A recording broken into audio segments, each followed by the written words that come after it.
The imposing steel and glass structure of Morgan Technologies dominated the London skyline. Much like its owner, Alexander Morgan, dominated every room he entered. At 45, with salt and pepper hair and piercing grey eyes, Alexander had built his empire through sheer determination and an unwavering focus on success, regardless of the cost to others.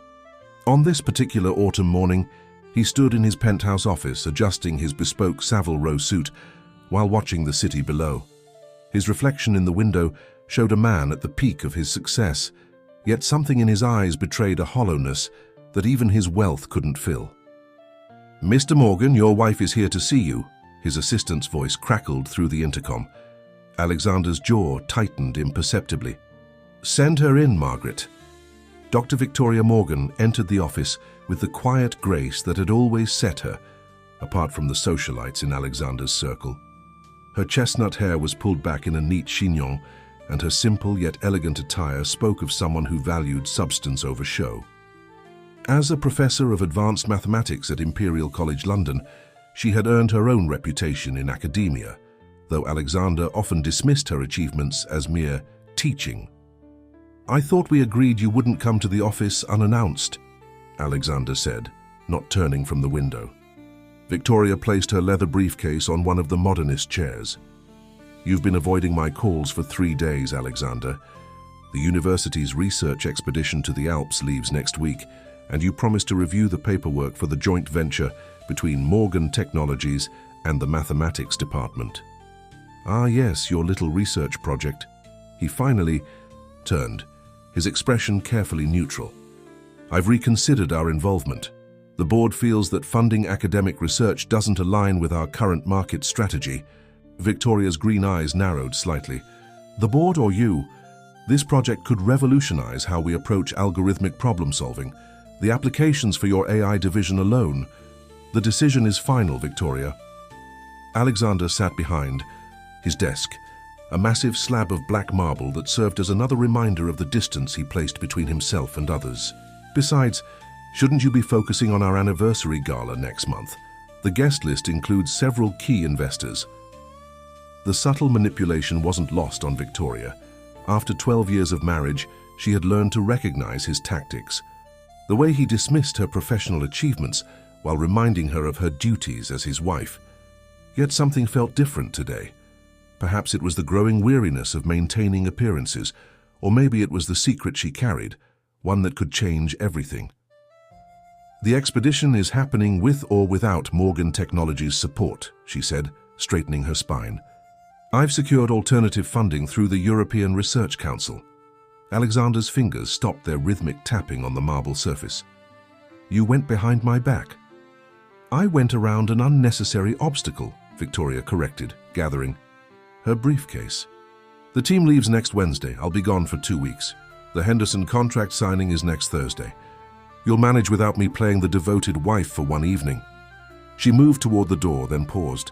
"You know, Alexander, sometimes I wonder if you remember why we fell in love in the first place." The question hung in the air between them, heavy with unspoken truths. Alexander watched her leave, ignoring the familiar ache in his chest, the same one he felt whenever she showed glimpses of the strong-willed woman he'd fallen for during their university days, before he'd begun carefully crafting their public image. Once alone, he pressed a button on his desk phone. "Margaret, get me Richard from legal. We need to review the Henderson contract before next week." He paused, then added, "And find me the file on Victoria's research project. All of it." As London's autumn sun cast long shadows across his office, Alexander Morgan returned to his window vigil. Below, he could see Victoria exiting the building, her purposeful stride carrying her away from the glass tower he'd built. For a fleeting moment, he considered calling her back, asking about the subtle changes he'd noticed in her behavior lately, the morning appointments she thought he hadn't noticed. Instead, he turned to his computer, pushing away the nagging feeling that he was missing something crucial. After all, he told himself, maintaining control was what had brought him this far. What could possibly go wrong? The Swiss Alps stretched endlessly before Victoria, their snow-capped peaks piercing the crystal blue sky. She stood at the research station's observation deck, watching as her team prepared the equipment for today's data collection. The crisp mountain air filled her lungs, bringing with it a sense of freedom she hadn't experienced in London for years. The past week had been productive, with her team gathering crucial data for their computational models. Yet Victoria's thoughts kept drifting to the secret she'd confirmed just days before leaving London. Her hand unconsciously moved to her stomach, where 3 tiny lives were growing, a discovery that had left her both elated and terrified. "Dr. Morgan, we're ready to begin the afternoon measurements," called Dr. James Bennett, her research partner and longtime friend. He approached with their specially designed tablets, built to withstand extreme conditions. "Though the weather report suggests we might want to wrap up early today." Victoria nodded, accepting the tablet. "The barometric readings have been rather unstable. We'll stick to the lower slopes and maintain constant communication with base camp." As they made their way across the snow-covered terrain, Victoria's mind wandered to the morning she'd received the news. The fertility specialist had been amazed. Spontaneous triplets were extraordinarily rare. She'd planned to tell Alexander after securing the research funding, hoping his joy at becoming a father would overshadow his anger at her independent funding success. "You seem distracted today," James observed, helping her secure her safety harness as they prepared to take measurements near a ridge. "Everything all right with the numbers?" Victoria managed a small smile. "The numbers are perfect. It's the variables I'm still working out." She checked her equipment one last time. "Let's focus on getting today's data. I need these models completed before returning to London." The next few hours passed in a blur of measurements and calculations. Victoria found comfort in the precision of mathematics, in the elegant equations that could predict natural phenomena. If only human relationships could be mapped with such accuracy. It happened without warning. One moment, Victoria was recording data about snow density. The next, she heard James shouting. The ground beneath them shuddered, and the world became a chaotic blur of white. Victoria felt herself falling, tumbling, her safety line pulling. Taut! Then came the impact. When she opened her eyes, the world had gone quiet. She lay half buried in snow, her lower body trapped beneath the weight of compacted ice. Through the haze of shock, she could hear James calling for emergency evacuation, his voice seeming to come from very far away. "Stay with me, Victoria," he urged, his face appearing above her. "Help is coming, don't move." She wanted to tell him about the babies, to make him understand why she needed to protect her abdomen at all costs, but the words wouldn't come. Instead, she focused on her breathing, using the same mental techniques she employed while solving complex equations. In, out, variable by variable. Problem solving, until a solution emerged. The rescue operation was swift and professional, but the damage was done. At the hospital in Zurich, the doctors delivered their verdict. Her spine had been injured, though with proper treatment and rehabilitation, she could recover. The greater miracle, they told her privately, was that her unborn children had survived. The ordeal unscathed. Victoria lay in her hospital bed watching snow fall outside her window when her phone lit up with Alexander's name. She had been dreading this call, knowing how he would react to any sign of weakness. Taking a deep breath, she answered. "I've seen the news reports," he said without preamble. "I'm arranging for you to be transferred to a private facility in London." "Alexander," she began, but he continued as if she hadn't spoken. "We'll need to manage the press, of course. I've already had our PR team prepare a statement. The important thing is to maintain the right image during this situation." Victoria closed her eyes, recognizing the subtle shift in his voice, the same tone he used when dealing with a business problem that needed to be solved. In that moment, something crystallized in her mind. The realization that she had become just another variable in Alexander Morgan's carefully calculated life. "I'll make my own arrangements," she said quietly. "Don't be ridiculous, Victoria. You need—" "What I need," she interrupted, her voice steady, "is to be somewhere I can focus on healing. I'll be in touch when I'm ready." She ended the call. Before he could respond, her hand trembling slightly as she placed the phone on her bedside table. Outside, the snow continued to fall, each flake following its own unique path to the ground. Victoria watched them, her other hand resting protectively over her stomach. where 3 tiny hearts continued to beat, blissfully unaware of the changes coming to all their lives. The Morgan mansion stood silent in the gathering dusk, its windows gleaming like cold jewels in the fading light. Victoria sat in her wheelchair in what had once been their shared bedroom, now transformed into a sterile reminder of her new reality. The physiotherapist had left an hour ago, and the emptiness of the house pressed in around her. Her recovery was progressing well, according to the specialists. The Swiss doctors had been right. With dedication and proper care, she would walk again. But it was the silence that weighed on her most heavily, the absence of Alexander's footsteps. In the hallway, the missing sounds of shared life that had once filled these spaces. The door creaked open, and Mrs. Reynolds, their housekeeper of 10 years, entered with a tea tray. "Your evening tea, Mrs. Morgan." "And?" She hesitated, glancing. At her phone, Mr. Morgan's assistant called. "He won't be home for dinner again tonight." Victoria nodded, unsurprised. In the 6 weeks since her return from Switzerland, Alexander had barely spent any time at home. When he did appear, it was late at night, and he retreated to the guest wing without so much as a conversation. "Thank you, Mrs. Reynolds." Victoria wheeled herself to the window, accepting the cup of tea. "Has he said anything to you about why he's avoiding the house?" The older woman's face softened with sympathy. "No, madam, but I did overhear him on the phone this morning before he left. Something about the Henderson contract being crucial for the company's expansion into Asia. Of course, the Henderson contract, the deal that Alexander had prioritized over everything else, including her recovery." Victoria's hand drifted to her stomach, still flat enough to hide her secret. The morning sickness had become manageable, and in the chaos of her accident and recovery, no one had noticed the subtle changes in her appearance or habits. Later that evening, Victoria sat in her study, surrounded by research papers and her laptop. She had resumed her work remotely, guiding her doctoral students through their projects via video calls. The familiar comfort of mathematical equations helped keep her grounded. But tonight, her mind wandered to the ultrasound image hidden in her desk drawer. 3 tiny forms perfectly formed, their hearts beating in synchronization. The sound of the front door opening echoed through the house. Alexander's footsteps, unusually heavy, made their way up the stairs.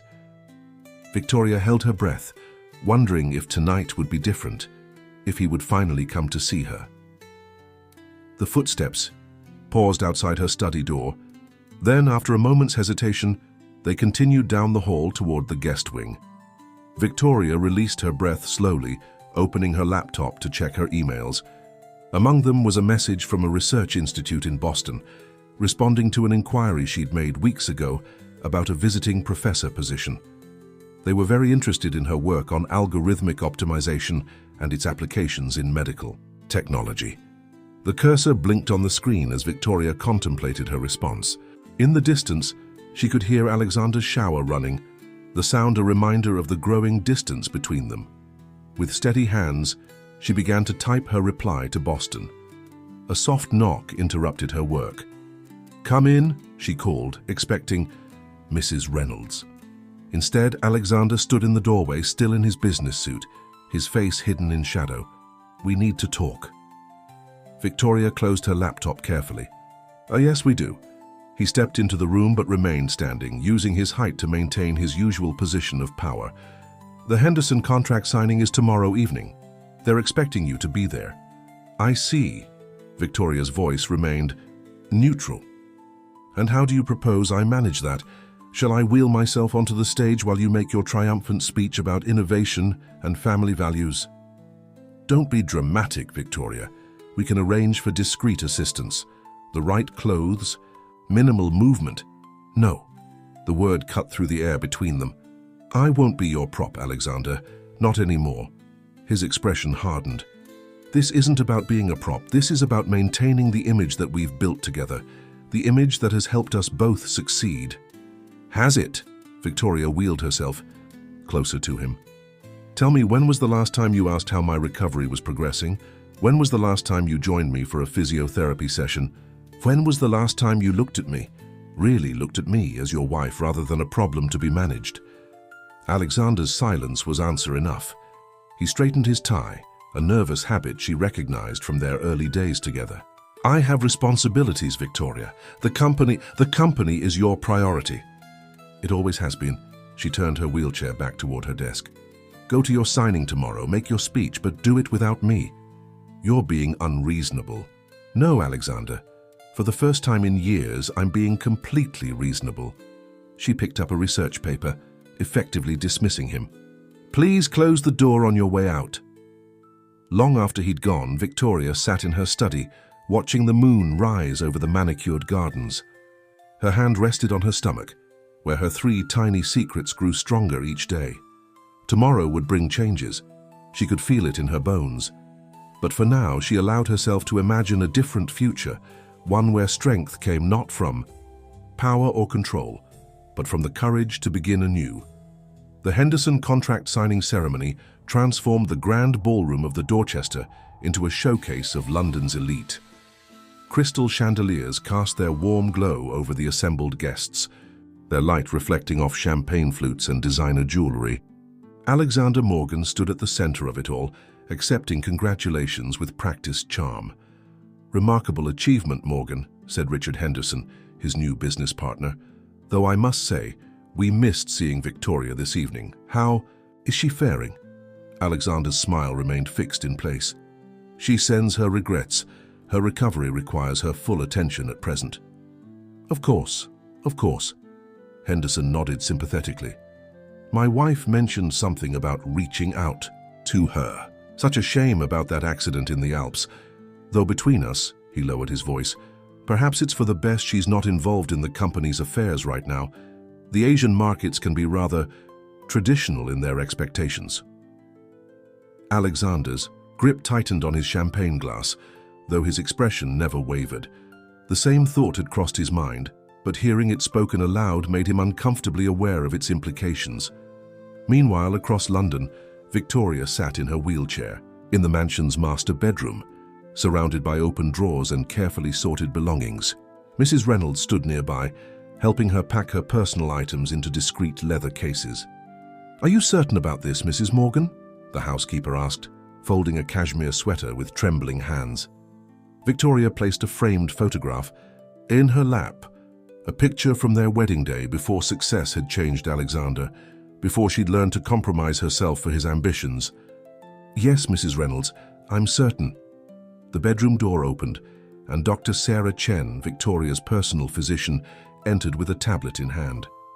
The test results are perfect, she announced quietly. All 3 fetuses are developing normally. However, she fixed Victoria with a stern look, you'll need to be extremely careful during the transfer. The stress of travel. I understand. Victoria wheeled herself to the window, watching as her carefully chosen driver loaded her cases into an unmarked car. Everything has been arranged. The private clinic in Switzerland is expecting me tomorrow evening. The sound of the front door opening echoed through the house, followed by Alexander's voice calling for her. Victoria straightened in her chair, nodding to Mrs. Reynolds, who quickly retreated from the room. Dr. Chen positioned herself by the door, her presence both professional and protective. Alexander appeared in the doorway, still in his signing ceremony attire, his bow tie slightly askew. He stopped abruptly at the sight of the empty drawers and packed cases. What is this? His voice was dangerously quiet. Victoria met his gaze steadily. I'm leaving, Alexander. Don't be absurd. You need care, supervision. Dr. Chen has arranged everything, Victoria interrupted. The Swiss clinic has an excellent rehabilitation program. Alexander's gaze darted between Victoria and the doctor, his mask of control slipping. You can't just leave. What about your responsibilities? Your position at the university? Our life here? My department head has approved a sabbatical. Victoria's voice remained calm, though her hands gripped her wheelchair's armrests tightly. As for our life here, what life, Alexander? You've made it quite clear that I no longer fit into your vision of success. He stepped forward, but Dr. Chen subtly moved to block his path. This is ridiculous. You're being emotional, not thinking clearly. Whatever issues you think we have, we can resolve them here privately, without causing unnecessary scandal.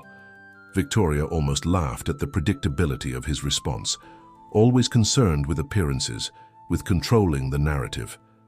"The papers are on your desk in the study. My solicitor will contact yours in the morning." "Papers?" Alexander's voice rose slightly. "What papers?" "Divorce papers, Alexander." Victoria wheeled herself toward the door. "I'm offering you what you want most. Freedom from complications.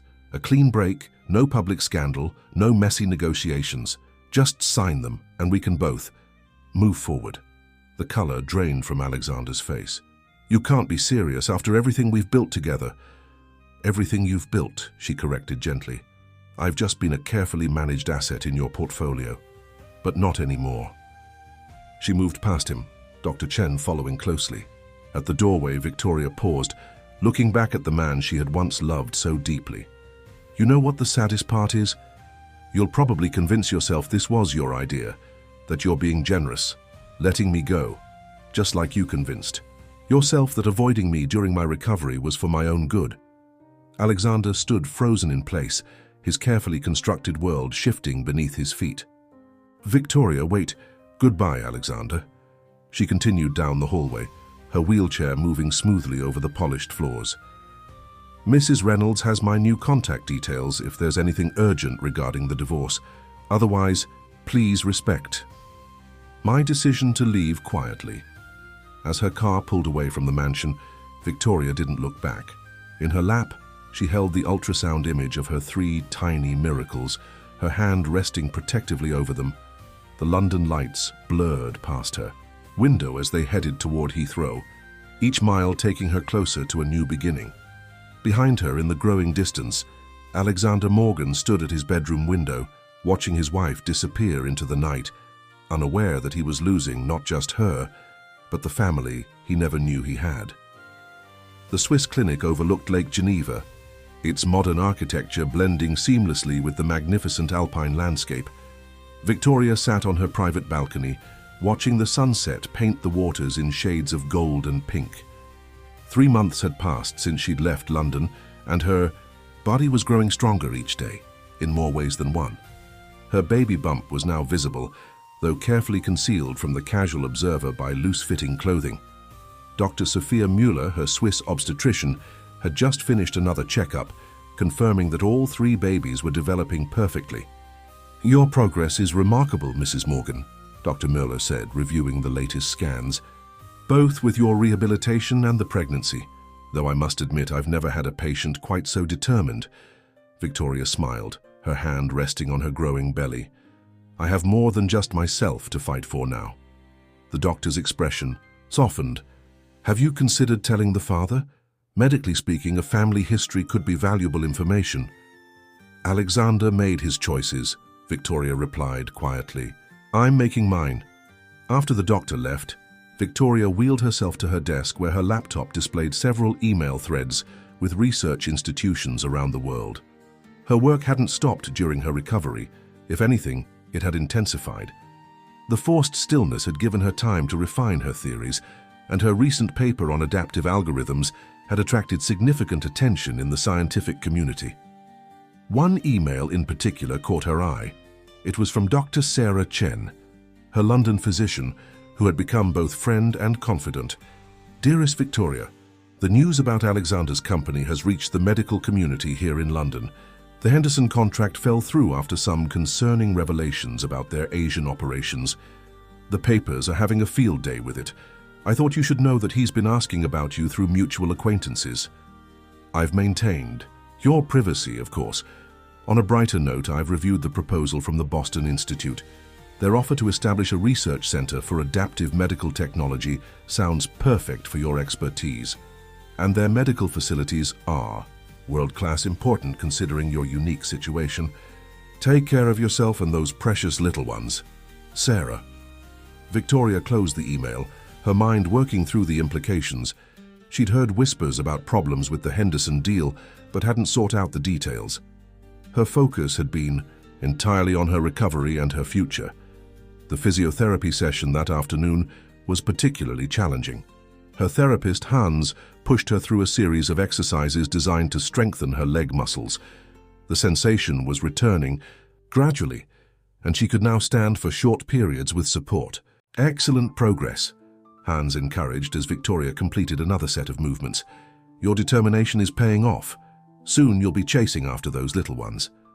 Victoria gripped the parallel bars, sweat beading on her forehead as she took another step. The image of running after 3 toddlers filled her mind, giving her the strength for one more repetition.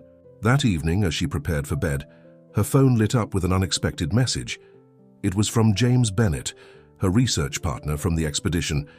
"Victoria, I hope you're well. I've been following your recent publications. Brilliant work on the adaptive algorithms. But that's not why I'm writing. I've just had a strange meeting with Alexander Morgan. He's trying to acquire our research data from the Alps expedition. I refused, of course. It's your intellectual property. But I thought you should know. Whatever you're working on must be significant if he's suddenly so interested in your old research. Take care, James." Victoria read the message twice, her analytical mind quickly connecting the dots.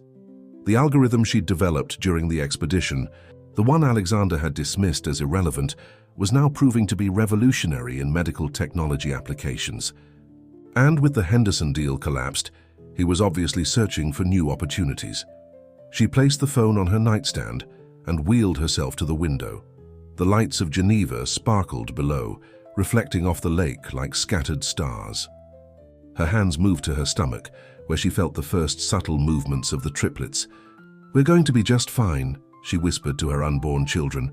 "Better than fine, actually. We're going to build something extraordinary." As she prepared for sleep, Victoria's mind was already formulating plans. Boston's offer was becoming more appealing by the day.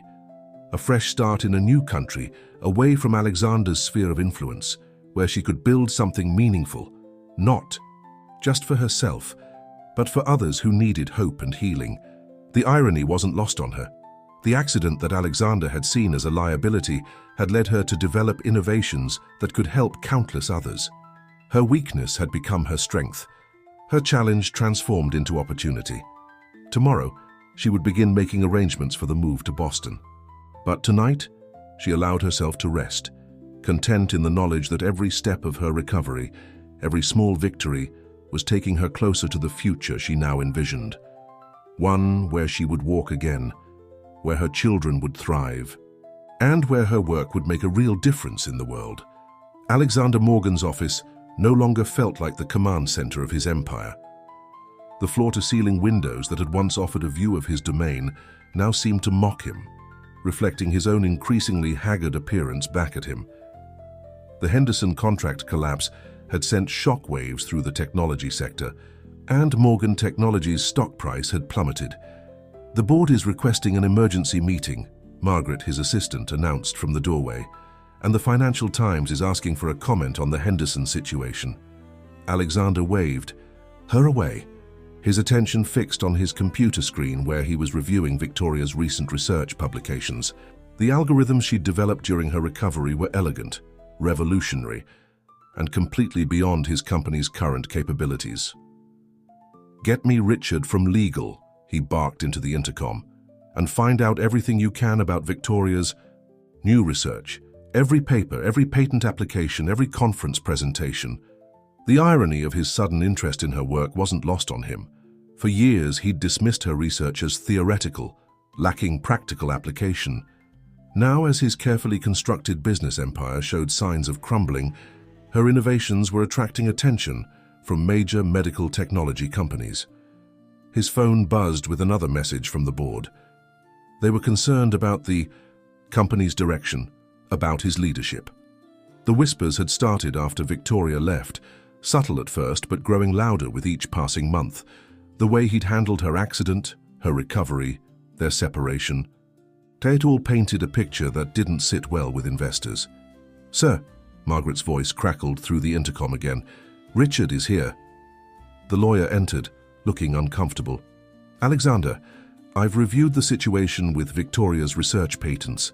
It's complicated." "Explain." "The core algorithm, the one you're interested in. She filed the preliminary patents before the accident, before your separation. The applications were completed during her recovery in Switzerland." Alexander's fist clenched on his desk. So we have a claim to them. They were developed while we were married. Not exactly. Richard shifted uncomfortably. The divorce agreement you signed, it included a clause about intellectual property rights, her research, her patents. You signed away any claim to them.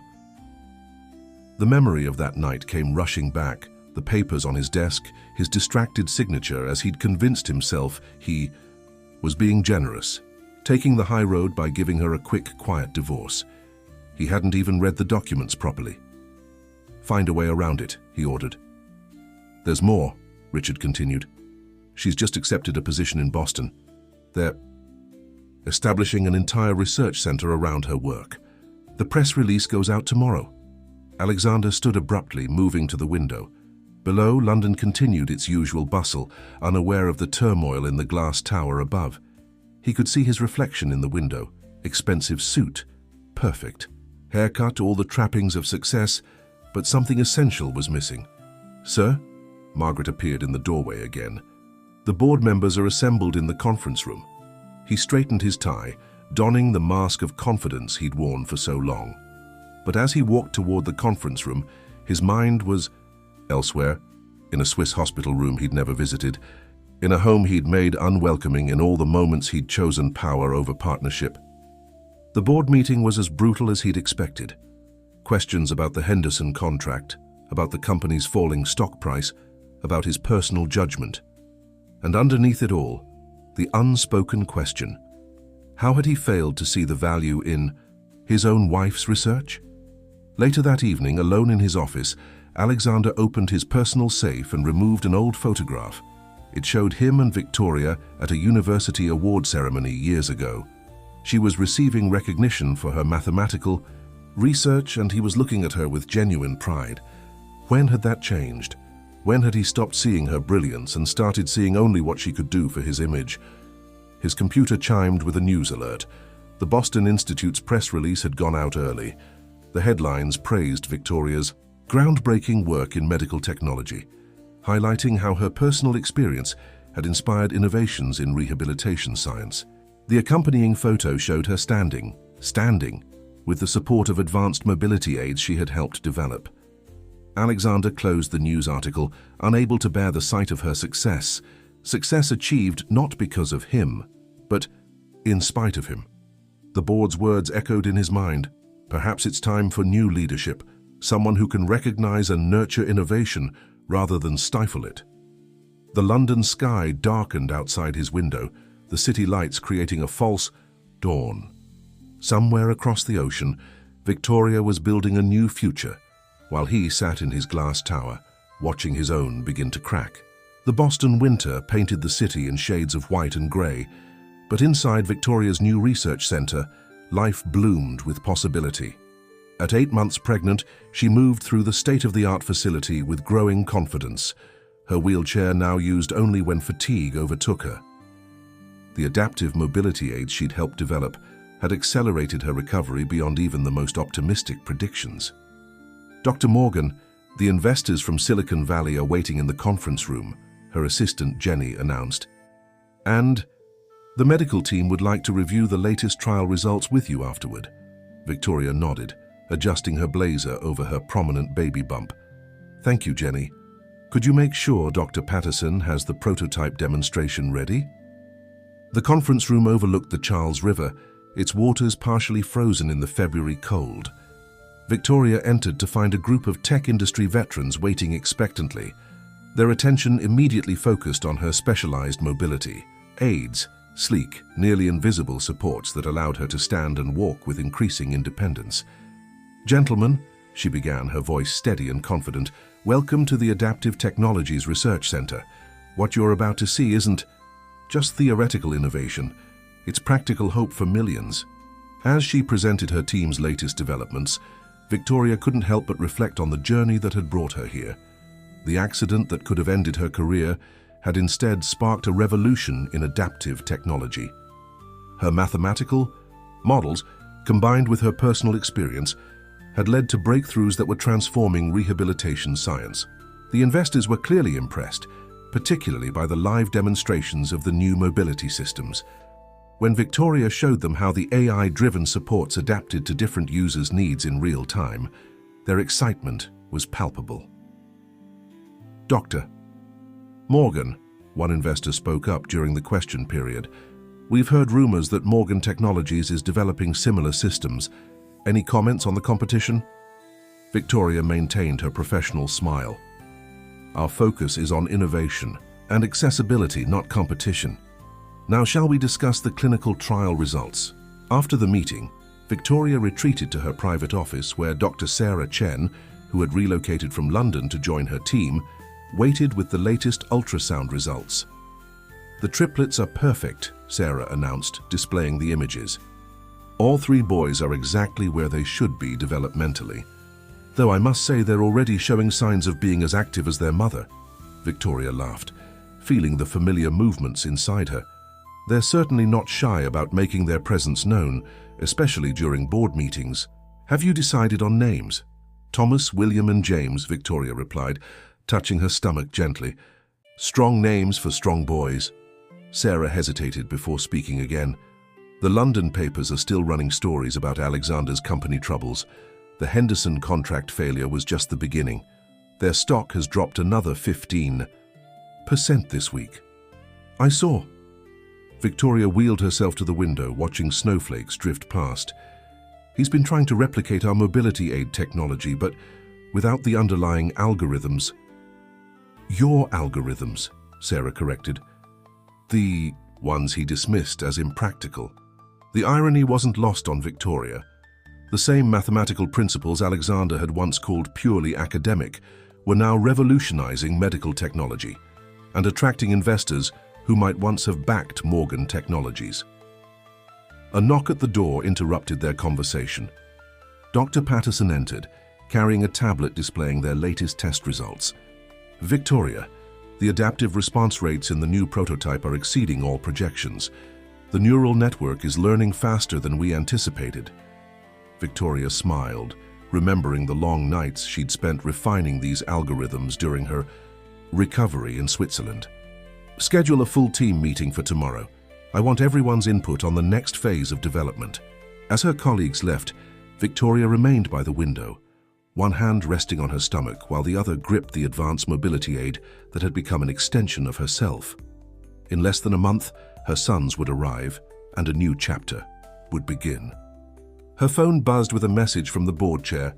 "Investment offers exceeding initial projections. Potential for global expansion by year's end. Your vision is transforming lives." Victoria looked around her office, taking in the framed research papers, the prototype designs, the thank you letters from early trial participants.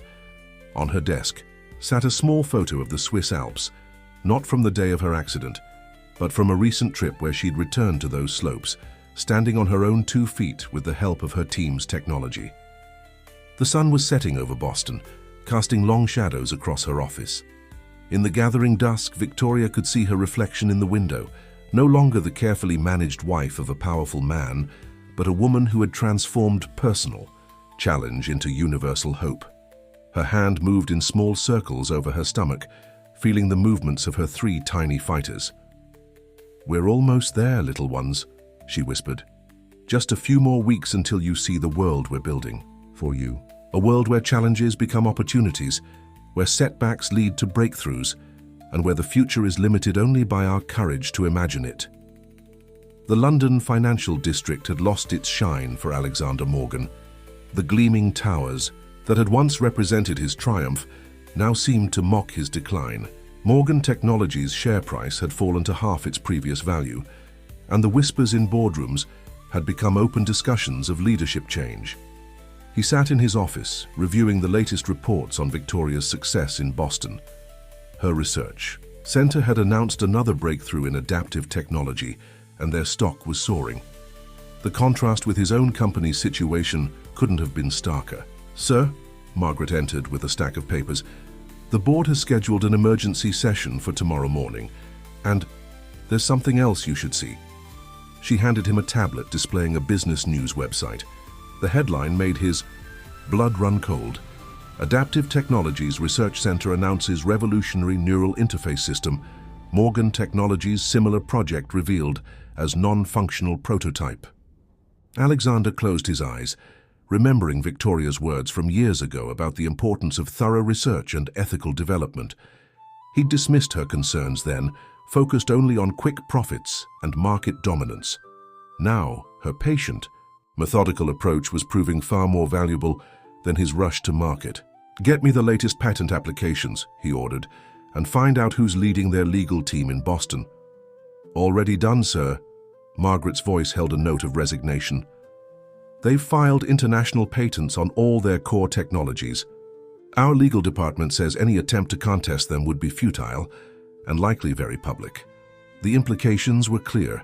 His attempt to reverse engineer Victoria's innovations had failed, and now the whole technology sector knew it. The reputation he'd spent decades building was crumbling. His phone buzzed with a message from Richard Henderson. "Saw the news about your ex-wife's success. Ironic, isn't it? The real innovation was right under your nose all along. Lunch sometime?" Alexander deleted the message without responding. He pulled up the company's financial projections. They were dire. Without a major technological breakthrough, Morgan Technologies would continue its decline. The board was already discussing potential buyers for various divisions. A knock at his door interrupted his brooding. It was James Bennett, Victoria's former research partner, now a consultant for several tech firms. "You're a brave man coming here," Alexander said, not bothering to rise from his desk. "I came to offer you some friendly advice," James replied, remaining by the door. "Stop trying to copy Victoria's work. You'll never catch up, and you're only damaging your company's reputation further." "Did she send you?" James shook his head. "Victoria doesn't waste time thinking about Morgan Technologies anymore. She's too busy changing the world." He paused. "But I thought you should know the prototypes you're struggling to develop. They're already obsolete. Her team is 3 generations ahead in the technology." After James left, Alexander stood at his window, watching the London traffic below. His reflection showed a man he barely recognized, grey hair uncombed, tie slightly askew, the polished facade beginning to crack. His computer chimed with another news alert. He almost ignored it, but the headline caught his eye. Medical technology. Pioneer Dr. Victoria Morgan delivers healthy triplets. Celebration at Boston Research Center. The accompanying photo showed Victoria in a hospital bed, holding 3 tiny bundles. She was radiant, surrounded by her medical team and research colleagues. The article mentioned that mother and sons, Thomas, William and James, were doing well, and that Dr. Morgan expected to resume her groundbreaking work within months. Alexander sat heavily in his chair, the image burning into his mind. 3 sons. He had 3 sons he'd never known about.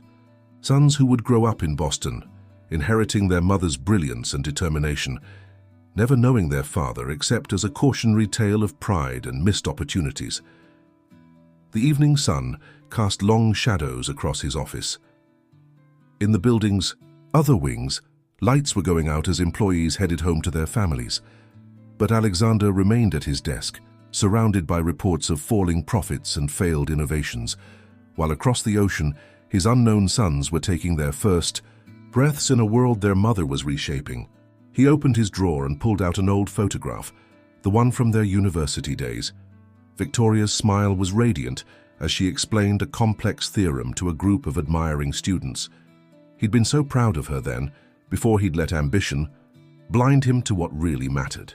The intercom buzzed. "Sir, the board members have requested to move tomorrow's meeting earlier. They're flying in from Dubai tonight." "Fine," he replied automatically, his eyes still fixed on the photograph.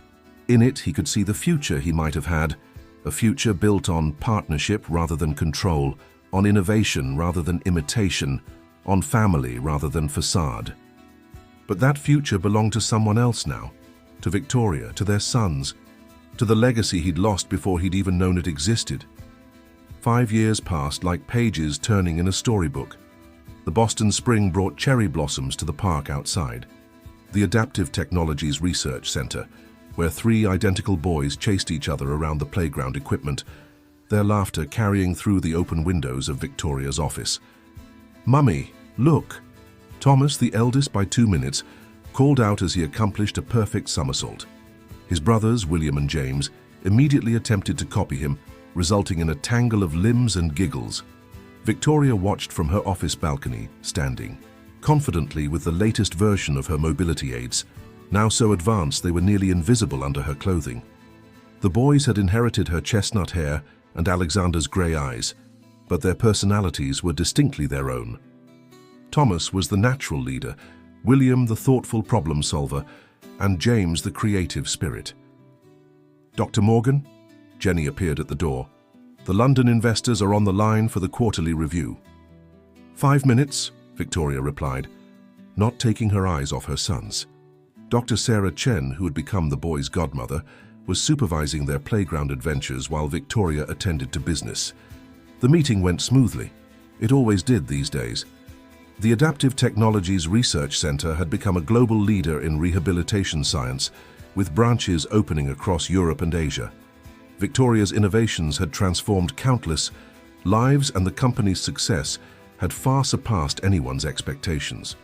Later that afternoon, as Victoria helped the boys with their mathematics homework, they were already working at a level far beyond their years. Her tablet buzzed with a news alert about Morgan Technologies. "Alexander Morgan steps down as CEO. Company announces restructuring plan," the headline read. Victoria skimmed the article, noting the careful corporate language about pursuing personal interests and new directions. "Mummy," William looked up from his equations. "Why do you look sad?" Victoria smiled at her sensitive middle child. "I'm not sad, darling. Just thinking about how life changes sometimes. Like when you invented your special legs," James piped up, referring to her mobility aids. The boys had grown up seeing their mother's technology as simply part of who she was, a symbol of innovation rather than limitation. "Speaking of changes," Thomas said, his expression serious in a way that reminded Victoria startlingly of Alexander. "Jenny said a man was asking about us at reception yesterday. She said he looked like us." Victoria's heart skipped a beat. She'd known this day might come, had prepared for it, but the reality still caught her off guard. "What would you think about meeting someone new? Someone who's been wanting to meet you for a very long time?" The boys exchanged identical looks of curiosity. They knew, in the simple way of children, that they had a father somewhere. Victoria had never hidden this fact, had even kept a few, carefully chosen photographs to share when the time was right. "Is it our father?" William asked, his analytical mind quickly putting the pieces together. Victoria gathered her sons close. "Yes, he's been through some big changes in his life, and he's finally ready to meet you, if you want to meet him." The letter had arrived 2 weeks ago, handwritten and humble in a way she'd never known Alexander to be. He'd written about his journey over the past 5 years, how losing everything had forced him to confront his mistakes. He'd spent time working with disability charities, learning to see value beyond profit margins. The man who had once dismissed her research was now advocating for accessible technology in developing countries. "Will he like us?" James asked, a hint of worry in his voice. Victoria hugged him close. "He'll adore you.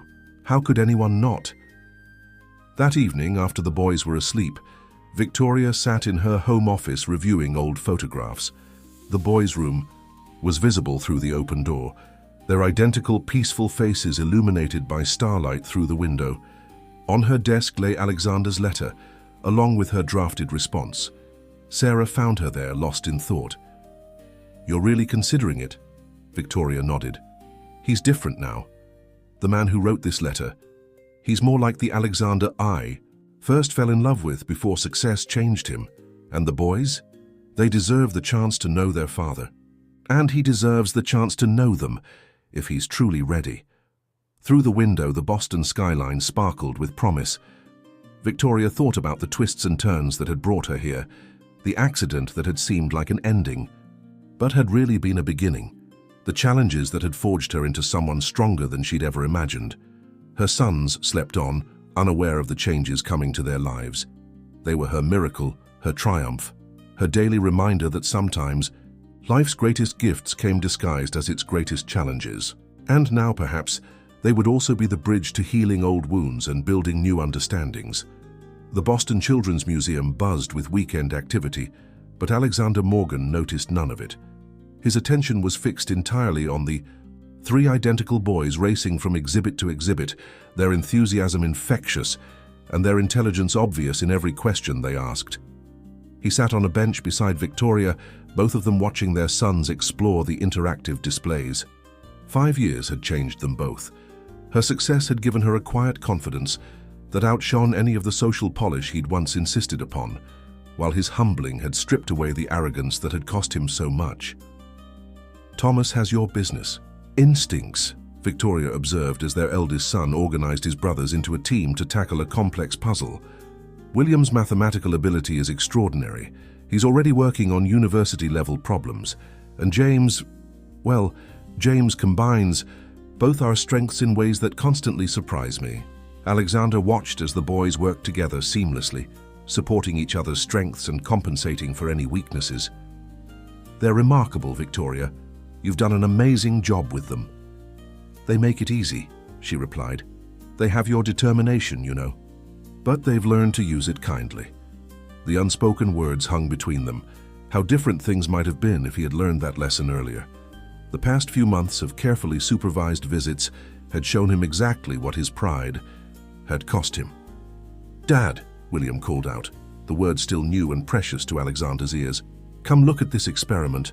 Alexander moved to join his sons at the science station, where they were exploring principles of momentum and energy. He noticed how other parents watched them with mixed curiosity and admiration. 3 identical boys working as one unit, their intelligence and enthusiasm drawing attention. "If you calculate the trajectory," William began explaining a complex concept that would have challenged many adults. "And consider the practical applications," Thomas added, always looking for real-world relevance.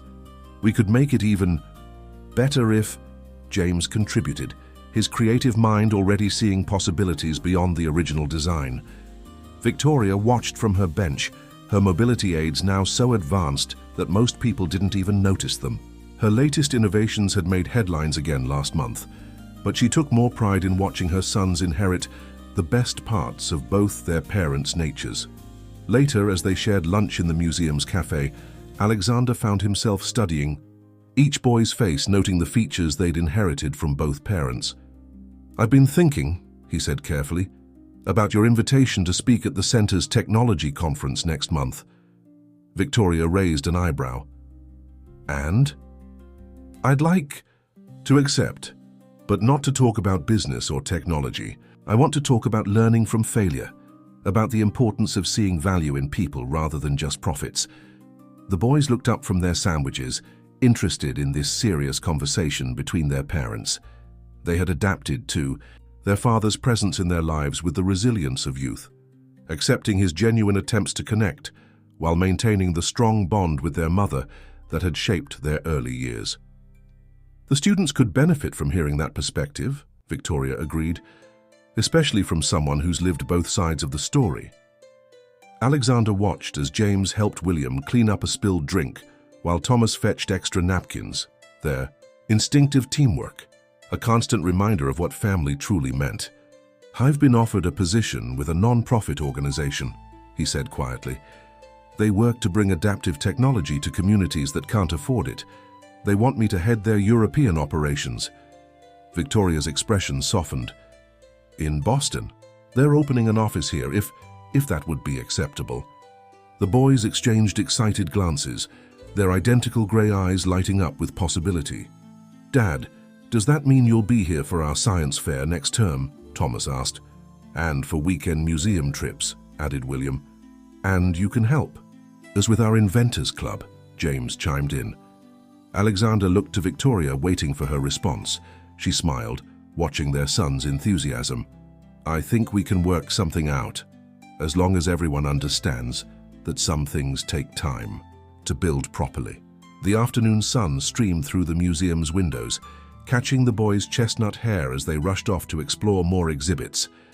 Alexander and Victoria remained at the table, watching their sons, living proof that life's greatest challenges could become its greatest gifts. "Thank you," Alexander said simply, "for giving me this chance, for raising them to be such extraordinary people, for everything." Victoria touched his hand briefly, the gesture holding forgiveness for the past and hope for the future. They deserve to know all of who they are, both the mathematics and the business, both the innovation and the ambition, both their mother and their father.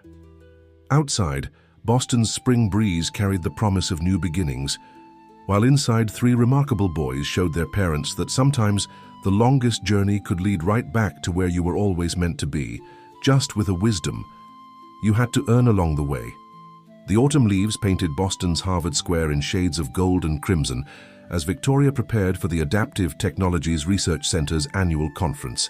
This year was special, marking not only the center's 5th anniversary, but also its expansion into global humanitarian projects. In her office, Victoria reviewed her presentation while the boys worked on their own special project at a nearby table. At 6 years old, the triplets had already become minor celebrities in the research center, known for their extraordinary minds and innovative ideas. "Mummy," Thomas called out, holding up a detailed drawing, "we've improved Dad's design for the portable charging system." Victoria wheeled her chair over. She still alternated between walking and using the chair, now more from practical choice than necessity. The boy's drawing showed remarkable insight into the problems Alexander had mentioned regarding his non-profit's portable power solutions for adaptive devices in remote areas. "The solar panels could fold like this," William explained, demonstrating with a paper model. "And we added backup batteries here," James added, pointing to his section of the design. A knock at the door interrupted their explanation. Alexander stood there looking both professional and approachable in casual business attire, a far cry from his former rigid suits and stern demeanor. "I heard our engineering team has some suggestions," he said, smiling at his sons. The boys rushed to show him their improvements, their excitement palpable. Victoria watched as Alexander knelt down to their level, asking questions and treating their ideas with genuine respect. The change in him over the past year had been remarkable. "These could actually work," he mused, examining their drawings. "Would you like to present these ideas at tomorrow's conference, during my section on accessible technology for developing regions?"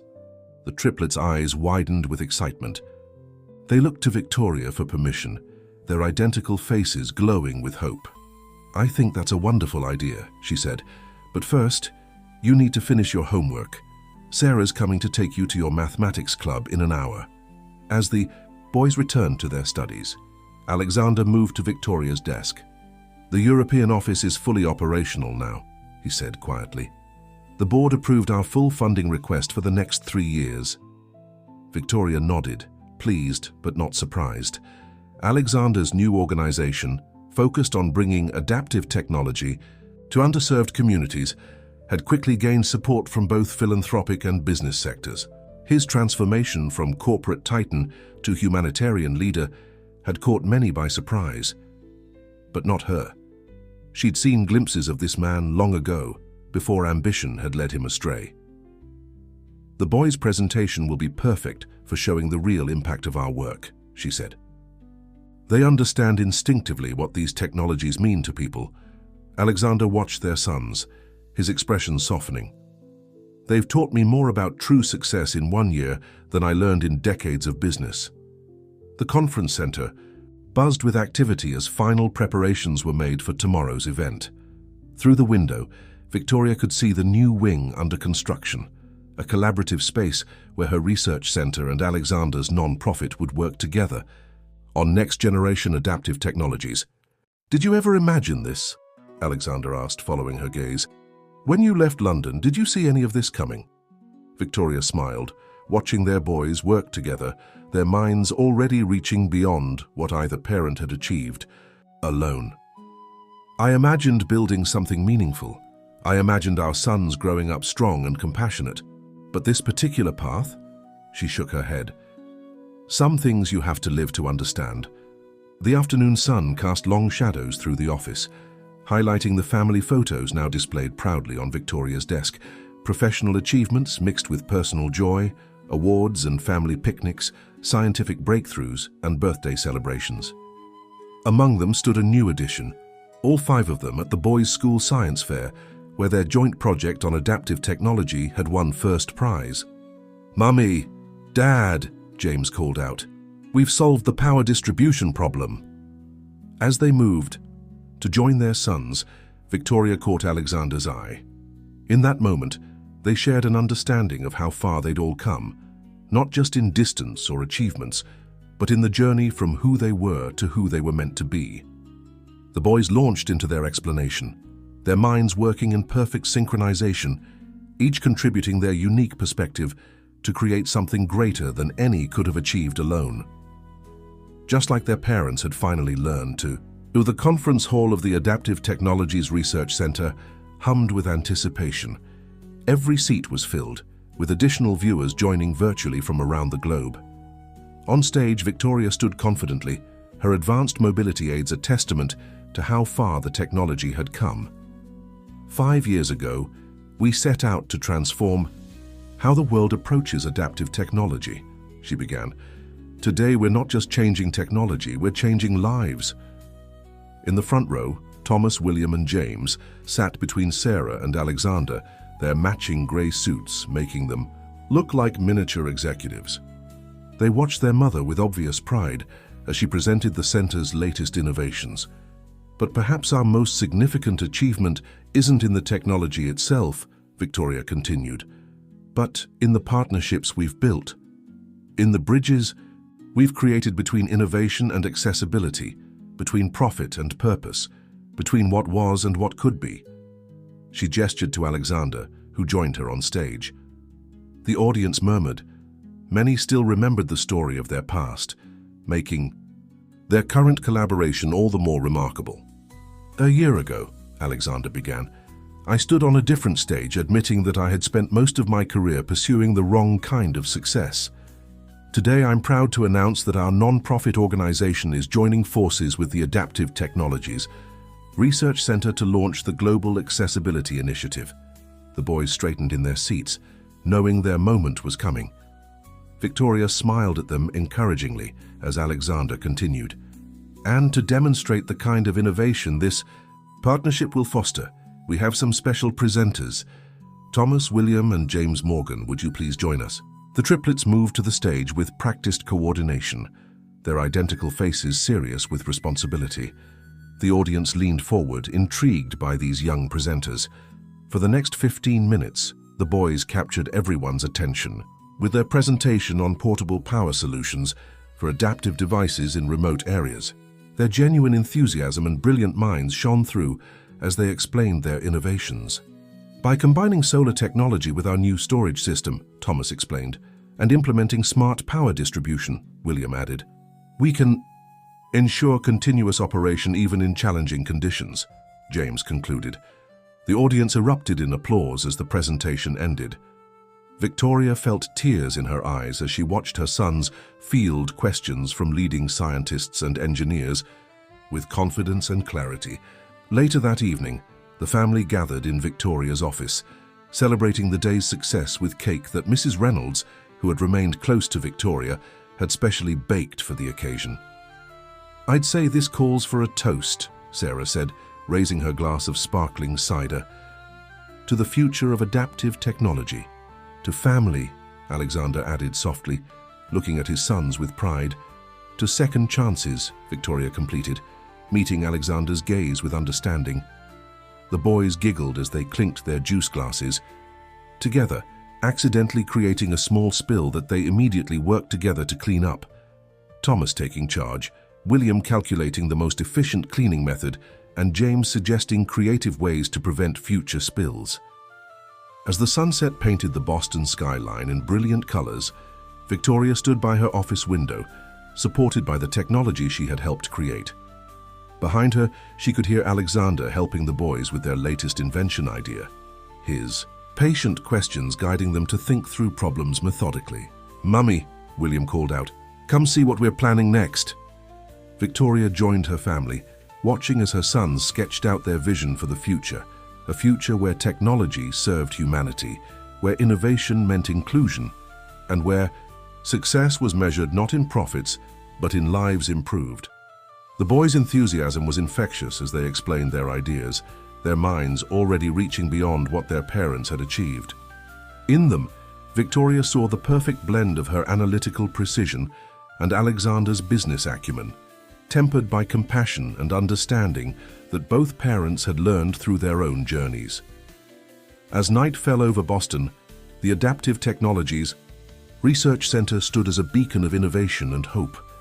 Inside, a family once broken by pride and ambition had found its way back together, stronger for having been apart, wiser for having learned from their struggles, and united in their commitment to using their gifts to make the world better.